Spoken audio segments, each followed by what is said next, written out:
Lisa alikuwa mwanafunzi wa mwisho wa shahada ya uuguzi, mwenye ndoto za kuwatibu watu kwa huruma na upendo. Alikutana na Kelvin, kijana tajiri lakini mpweke, aliyekuwa amejeruhiwa na mapenzi ya zamani. Walikutana hospitalini baada ya Kelvin kupata ajali ndogo ya pikipiki. Wakati Lisa akimpatia huduma, moyo wake ulianza kuhisi kitu tofauti. Kelvin naye alishangazwa na upole wa Lisa. Alikuwa tofauti, hakuwa kama wanawake wa mjini waliokuwa karibu naye kwa sababu ya pesa. Alikuwa wa kweli. Baada ya matibabu, Kelvin alimtafuta Lisa. Wakaanza kuzungumza mara kwa mara. Walitembea ufukweni, wakacheka, wakabadilishana ndoto na polepole wakapendana. Lakini penzi lao lilijawa na vikwazo. Mama yake Kelvin alimpinga Lisa kwa sababu ya hali yake ya kifamilia.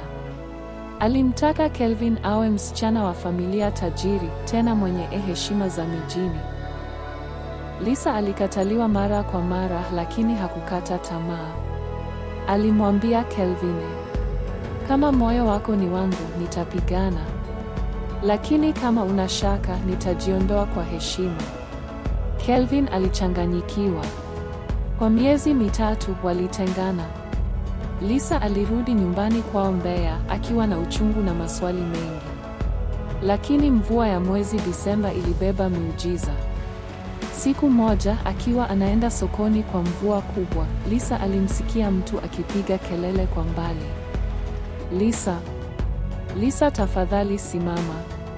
Aligeuka, Kelvin alikuwa amesimama chini ya mvua, ameloa kabisa, akiwa na maua mikononi na machozi machoni. Nimechoka kuishi bila wewe, alisema kwa sauti ya kuganda. Mama amekubali.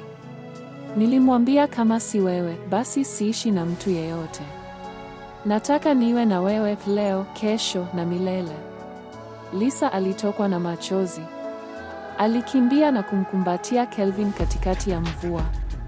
Umati wa watu ulisimama kuwaangalia. Wengine walipiga makofi.